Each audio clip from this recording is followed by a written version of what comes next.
As with all things with the Celts, everything comes in threes. And in accordance with this, the tradition of Celtic shamanism states there are three sources of power. And these sources of power are called the solar, the telluric, and the lunar currents. So in this episode, I'd like to speak about the solar current, its theory, and the ways in which it's used.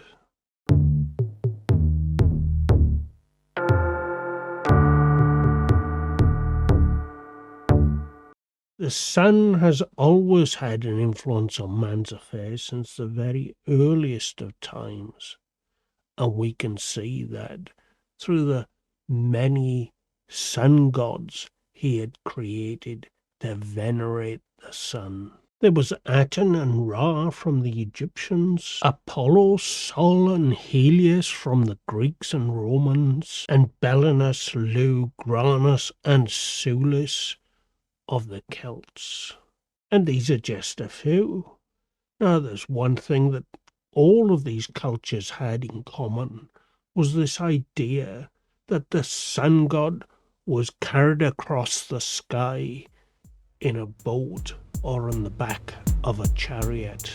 And so the sun was a very important god in all of these cultures, and it was seen that he took a journey every day from the land of the living to the land of the dead to be reborn again the following day. Now, one of the big concerns with the sun god is that, well, one day he just might not reappear.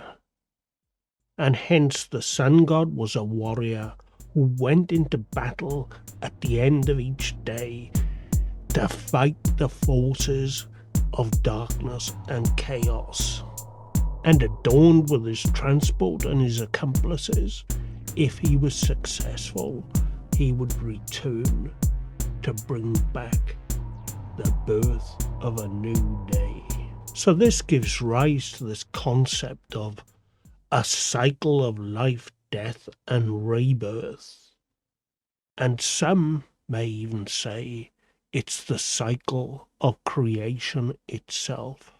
Now, this was not a new concept that they'd come up with in the Bronze and Iron Age. This idea of the sun's cycle through life, death, and rebirth goes back at least to the Neolithic times. So on the last episode, I spoke about the stone circles and how these stone circles were representative of the sun's cycle of life, death, and rebirth. And for those of you that have not watched that yet, I'll put a link to it up here.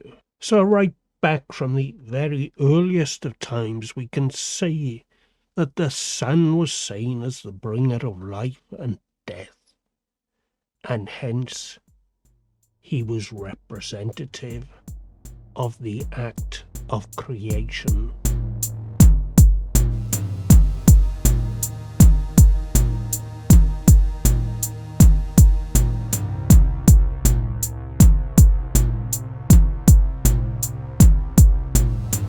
So it just stands to reason that if the sun was representative of the act of creation and you wanted to harness the creative powers of the sun,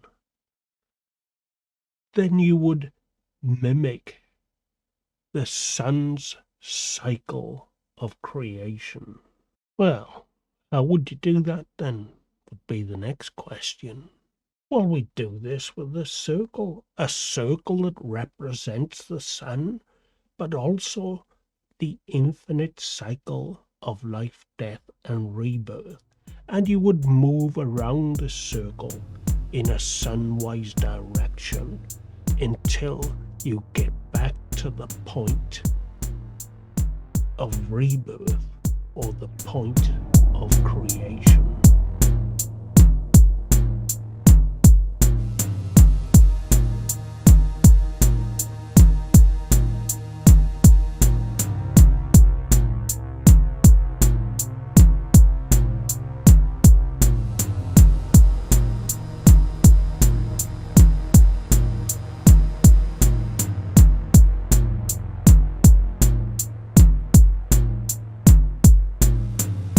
Just exactly how old this theory is, well, I only have my suspicions, but it's come down to us in folklore that in order to create something or to invoke something, you would move sunwise around this circle, and in order to banish or get rid of something, then the opposite would be the case, where you would move counter sunwise.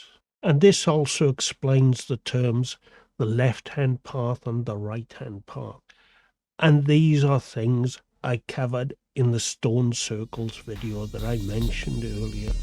So if you want to understand the ideas of the left-hand path and the right-hand path, go back and watch that video. This concept of the circle and following the sun cycle through to the act of creation is not all that is to the solar current.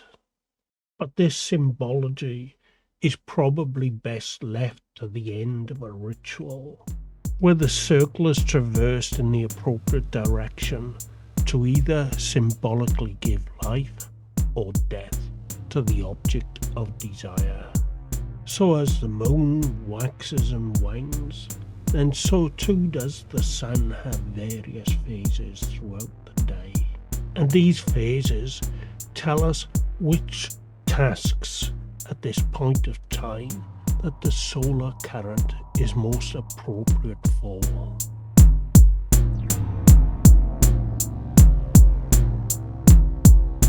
But perhaps the most thorough and widely used method of working with the solar current is through what's termed as planetary magic.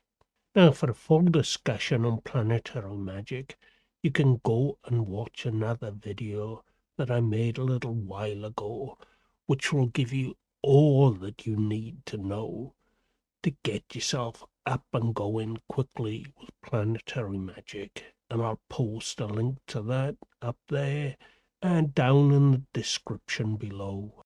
Now, as all the celestial objects in the solar system reflect the sun's rays, it's seen that each one has a particular effect on solar current. And each one of these planets represents a certain aspect and correspondences with nature.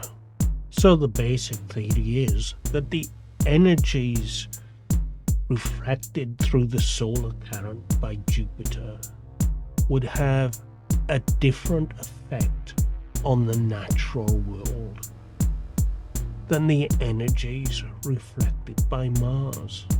And each of these planets are assigned various correspondences, associations, and properties.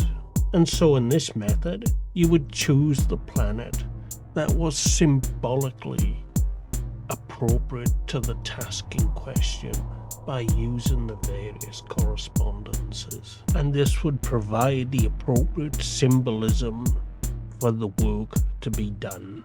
So that's the various methods of working with the solar current. I hope this video has been useful in helping you to understand the theory of the solar current and its methods of usage. And if it has, then give us a thumbs up. And if you're not subscribed already, then the subscribe button's down below. And I'll see you again in another 2 weeks on the next episode.